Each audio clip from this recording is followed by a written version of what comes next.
boa tarde. Este final de semana coloca-nos também na proximidade da celebração litúrgica do domingo, dia em que a proposta dos textos bíblicos nos desafia a uma análise mais aprofundada. É por isso que temos entre nós o Padre Armindo Vaz, professor de Sagrada Escritura na Universidade Católica Portuguesa, e também do Frei José Nunes, também professor na Faculdade de Teologia da Universidade Católica. A ambos agradeço a vossa presença aqui entre nós. Terceiro domingo da Páscoa, a primeira leitura retirada do livro dos Atos dos Apóstolos. Padre Armindo Vaz, estamos na manhã de Pentecostes, a comunidade cristã perdeu o medo, não é? E anuncia realmente a originalidade desse cristianismo, desse evangelho, é o cristianismo nascente. E Pedro, neste grandioso discurso, faz apelo para a compreensão da realidade da ressurreição. E para ajudar os cristãos a compreender e a dar fundamento a essa realidade espiritual, Pedro serve-se das Sagradas Escrituras. Ele diz que Jesus de Nazaré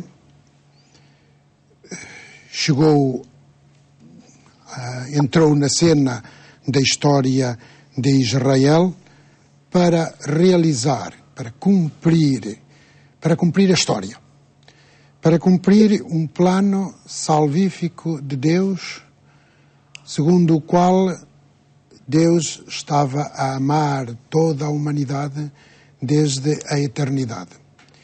E esse projeto salvador de Deus consistia em que se manifestasse o seu amor pela humanidade, coisa que se foi revelando.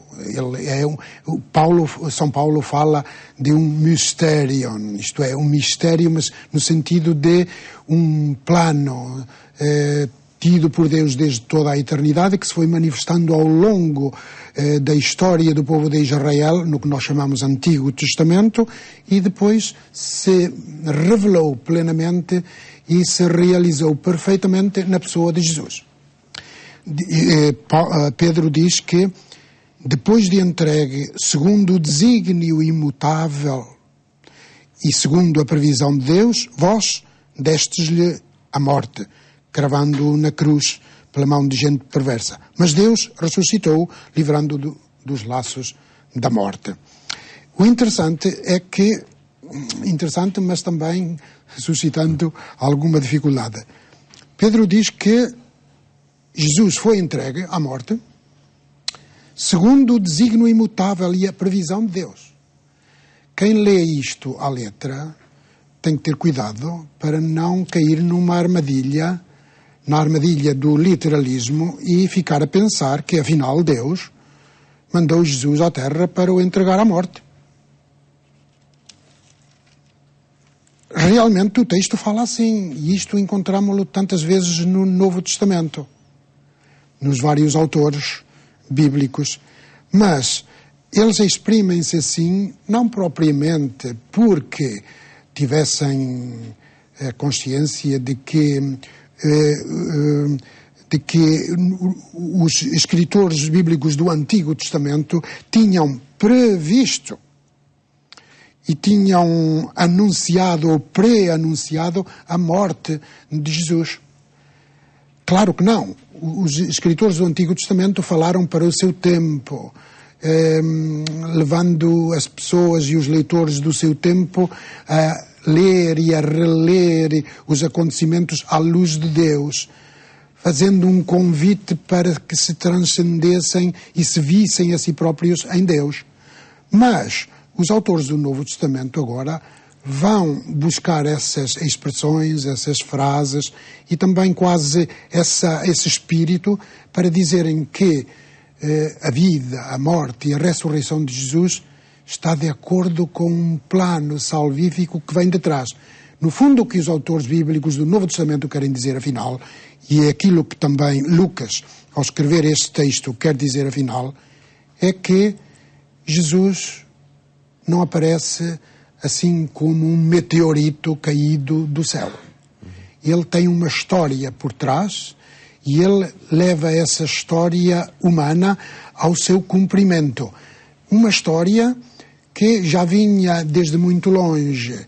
Uma história que, sim, é conduzida por Deus, pela sua providência, mas o que os autores queriam significar mesmo é que Jesus realiza um projeto. Digamos, ele é, queriam dizer os autores do Novo Testamento, ele é como que o final da grande sinfonia que foi sendo executada ao longo da história do povo de Deus no Antigo Testamento e agora Jesus realiza perfeitamente. Mas nada de pensar que os profetas do Antigo Testamento eram adivinhos ou que previam o que ia acontecer 8, 7 ou 6 séculos depois. Este texto é muito no estilo de uma catequese muito típica dos primeiros tempos, não é? Das primeiras comunidades cristãs. Este texto é uma catequese. É uma catequese escrita por Lucas, naturalmente fundamentado em realidades históricas. E veja que como Lucas faz este entrosamento e esta ligação da realidade atual, isto é, da Igreja Pascal, que está a viver talvez 50, 60 ou até 70 anos depois da morte de Jesus, e ele liga esta realidade ao Antigo Testamento para lhe dar suporte, para mostrar que há uma ligação em tudo isto e que a morte e a ressurreição de Jesus não tem nada a ver com a história, tem tudo a ver com a história. Por isso é que ele cita este famoso Salmo, o Salmo 16, que é também o 15, dizendo que David viu antecipadamente a ressurreição de Cristo. Claro que esse Salmo 16 não significa uma previsão ou um adivinhar da ressurreição de Jesus. O autor desse salmo escreveu para significar a reabilitação, a cura de uma pessoa que estava doente e que estava próxima para ir para a fossa, isto é, ou para o fosso, para a tumba, e a um dado momento sentiu-se curado e, portanto, abandonou da mansão dos mortos. Ora, Lucas foi buscar esse texto para suportar, digamos assim, a realidade da ressurreição que ultrapassa, supera todas as realidades previstas no Antigo Testamento. Frei José Nunes, estamos aqui perante uma comunidade e um Pedro que prega com desassombro, que rompe aqueles receios que os prendiam ao cenáculo e que agora anuncia esta boa nova. De alguma forma, nós hoje, onde é que está o desassombro, onde é que está a coragem também, a capacidade de assumir, não é, a novidade de um Evangelho num mundo que parece estar ele, se calhar, a influenciar mais os cristãos do que em sentido inverso? Pois, sim, isso é um pouco verdade. Nós hoje, de qualquer maneira, temos um exemplo muito claro, por exemplo, neste Papa Francisco, não é? Que como sucessor de Pedro, aliás, Pedro falou com desassombro, não é? E entusiasmou muitas pessoas naquela altura e levou à conversão muitas pessoas. Também o sucessor de Pedro, o vigário de Pedro hoje, que é o Papa Francisco, também tem falado com muito desassombro e tem realmente cativado e chamado a atenção para coisas muito importantes e tem mostrado como o Evangelho pode oferecer qualquer coisa à cultura, que era a questão que o Henrique estava a pôr, não é? Quer dizer, não é só os cristãos deixarem-se subjugar por uma determinada mentalidade, por uns determinados costumes, por umas determinadas modas, é também os cristãos terem a capacidade de levar o Evangelho que seja um fermento da cultura. Então, por exemplo, sei lá, estava-me a pedir exemplos de como é que se pode falar com desassombro. Por exemplo, diante destes problemas económicos, financeiros, mostrando que há a possibilidade de uma cultura de solidariedade, de uma economia de solidariedade. O Papa, por exemplo, tem chamado muita atenção para isso. Cá em Portugal tem havido também economistas a falar disso, não é? assim, vozes um bocado isoladas, como João Batista a pregar no deserto, mas têm falado disso, não é? Mas, por exemplo, a questão da família. O Papa já anunciou que vai haver um sínodo sobre a família no próximo ano, não é? Lá está. Estas situações absolutamente novas que é preciso iluminar acerca da família, não é? Quer dizer, e mesmo em termos de... Há muita gente desanimada porque acha que a sua situação na Igreja não está bem reconhecida, não está suficientemente reconhecida. Pois, pregar com desassombro é anunciar uma esperança e uma saída, um caminho, uma alegria para todas estas pessoas. Portanto, há aí muitos campos, isso está a ser feito, e este Papa realmente está a fazê-lo. E nesse aspecto, lembrar só, talvez, uma frase muito bonita que o Papa João Paulo II usou. Nós, cristãos, nós, Igreja, somos chamados a dar uma alma à cultura moderna, à cultura contemporânea, à cultura do Ocidente. A nossa cultura também necessita de uma ânima, de um espírito novo, e nós realmente podemos anunciar com desassombro essa novidade, não é? Muito bem, vamos avançar então para a segunda leitura, numa análise também rápida. Ela é retirada na primeira epístola de São Pedro, e é também uma exortação aos crentes para eles se manterem fiéis, não é, à sua fé, apesar da hostilidade que sentem e dos sofrimentos que se adivinham, porque nestes tempos começavam também a sentir a perseguição já e a incompreensão, nomeadamente por parte de outros judeus. É mais uma catequese batismal, e nesta catequese o autor da carta de São Pedro, que poderia ser o próprio apóstolo, também coadjuvado pelo seu discípulo Silvano, que sem dúvida o ajudou a escrevê-la, porque ele menciona-o ao fim, ele aparece mencionado ao fim da carta. Nós temos aqui imperativos nesta catequese. Vivei com temor, lembrai-vos que não foi por coisas incorruptíveis que fostes resgatados. Há aqui um imperativo, mas este imperativo tem por trás um indicativo. E o indicativo é a realidade histórica, espiritual, eclesial dos destinatários desta carta.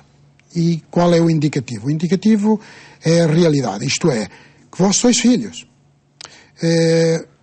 invocais a Deus como Pai.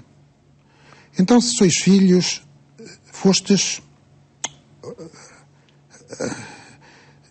libertados para uma vida nova, fostes renascidos, e portanto a vossa condição é sublime.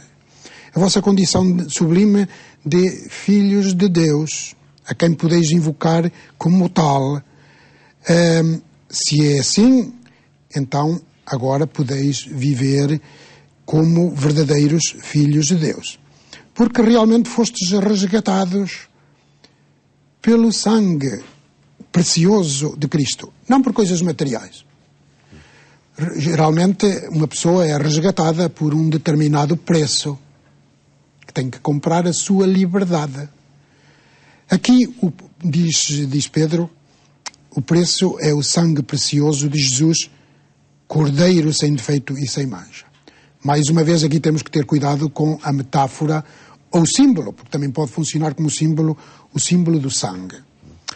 Porque realmente esta realidade histórica do sangue derramado por Jesus na cruz é muito evocativa, é um símbolo muito forte, mas também poderia desviar a atenção dos crentes, pensando que, afinal, este Deus de Jesus é um Deus sedento de sangue.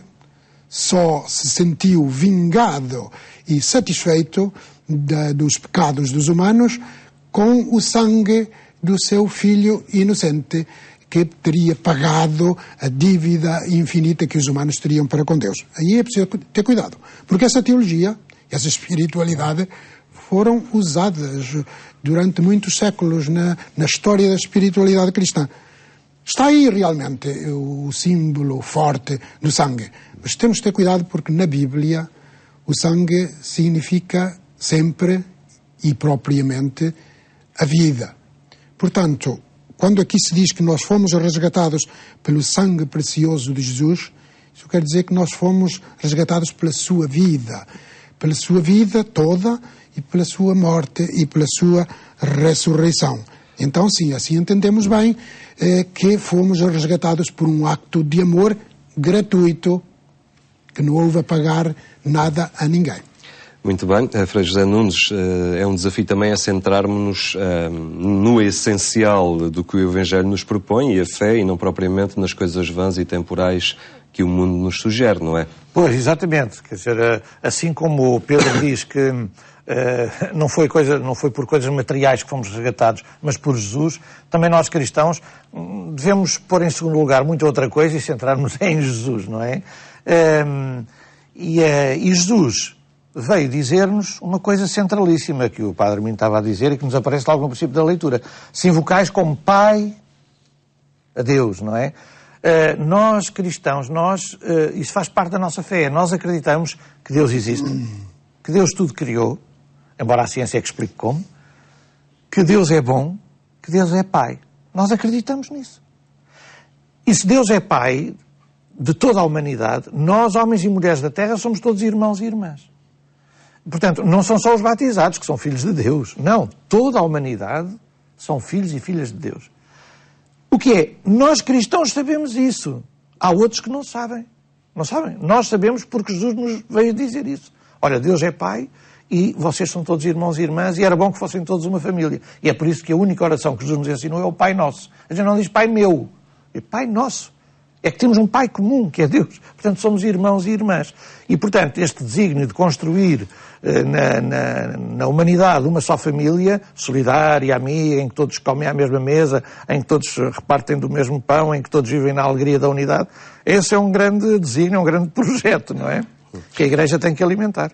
Muito bem, avançamos para o Evangelho, o episódio dos discípulos de Emaús. Padre Armindo de Vaz, há aqui uma experiência de algum desalento, de algum desânimo, que depois, de repente, um acontecimento que faz reacender a esperança e a alegria nestes homens que caminhavam a caminho de Emaús. Realmente há um desânimo, tristeza profunda, uma mágoa de estes dois discípulos de Jesus que iam a caminho de uma povoação chamada Emaús. Eles estavam destroçados pela tristeza de terem perdido o Mestre. Iam a caminho da desesperança e do desespero, completamente desorientados. Tinham posto grande confiança naquele Jesus a quem tinham ouvido falar de Deus de uma maneira única, mas agora parecia-lhes que toda essa riqueza tinha ido pela água abaixo. Estavam descoroçoados. Agora, conviria ter presente que Lucas insiste muito no facto destes discípulos irem a caminho. 5 vezes usa esta expressão de que eles iam a caminho. Realmente, o caminho é uma metáfora ou também um símbolo muito forte. Como síntese de toda a nossa existência, de toda a nossa vida, que pode ver-se como uma longa viagem com contrariedades, com alegrias, com sucessos, com retrocessos, o caminho que todos nós fazemos. E Lucas usa essa expressão para falar do caminho da fé destes dois discípulos que aparecem aqui como representantes de toda a comunidade eclesial. O caminho da fé. Ora, nós sabemos bem, e Lucas sabia também, que a fé tem ritmos longos. E realmente este caminho é um caminho longo. Que eles fazem, os discípulos fazem, conduzidos pela mão de Jesus, que a um dado momento se introduz no caminho deles. Porque eles se abrem a isso. Como? Conversando entre si. Aliás, o texto em grego usa o verbo homilein, dialogar, conversar, que é a palavra que está na raiz da nossa palavra portuguesa homilia. E depois há aquele gesto do partir o pão que depois aí eles percebem. A pessoa que tem na companhia deles. Exatamente, porque o texto diz no princípio que eles estavam impedidos de o reconhecerem. E no fim, o texto diz que eles que se abriram os seus olhos e então reconheceram-no.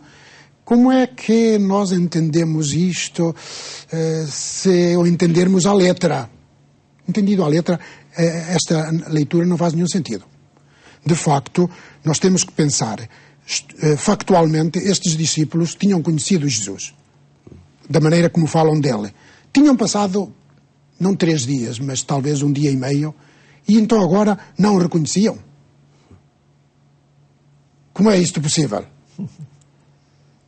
Então por que é que Lucas nos põe esta situação dizendo que iam a caminho e que não reconheciam aquele intruso que entra por meio deles? Sem dúvida para gerar aqui um pano de fundo e no fim depois então suscitar um volte-face na situação, dizendo que este Jesus agora morreu e nós agora já não o podemos reconhecer com os olhos da carne. Por isso estavam impedidos de o reconhecerem com os olhos da carne. Como é que se reconhece? Nos sinais, nos símbolos. Reconhece de uma maneira particular na leitura das Sagradas Escrituras e reconhece-se no partir do pão. E é este exercício que, Frei José Nunes, nós temos de fazer hoje em dia, muito rapidamente. Os cristãos têm que saber descodificar esta presença de Cristo neste caminho que vão fazendo, nesta realidade cotidiana. Exatamente, assim como os discípulos de Emaús andaram muito tempo com Jesus, umas horas, não é? No caminho, e não perceberam que Jesus estavam com ele, não é? Não perceberam, não, estavam impedidos de o ver. Nós também, na nossa vida, temos muitos momentos, muitas circunstâncias, em que parece que não vemos Deus ao nosso lado. Não vemos Deus a pegar-nos na mão, a ajudar-nos, a dar-nos alimento, não é? Então somos chamados a descobrir, com olhos de gente, a ver que Deus afinal está. E há um indicador, que a leitura também nos diz, que é uma catequese eucarística. Isto é uma catequese também sobre a missa, sobre a Eucaristia, não é? Na Eucaristia nós podemos ver Deus presente.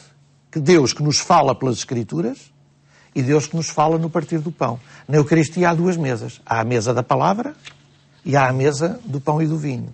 Então, na Eucaristia é mais fácil nós apercebermos de que Deus, afinal, está mesmo connosco, não é? Portanto, é um sinal para não desesperarmos, para celebrarmos a Eucaristia, porque aí vemos a presença de Deus connosco. Muito bem, resta-me agradecer a ambos o facto de nos terem ajudado a entrar em mais profundidade também na riqueza destes textos sagrados. Muito obrigado. Fica um olhar sobre a proposta bíblica que a liturgia nos apresenta no próximo domingo, a motivar a reflexão aqui no programa Eclésia. Agradecemos a sua companhia, tenha um bom fim de semana e despedimos-nos até à próxima segunda-feira, se Deus quiser.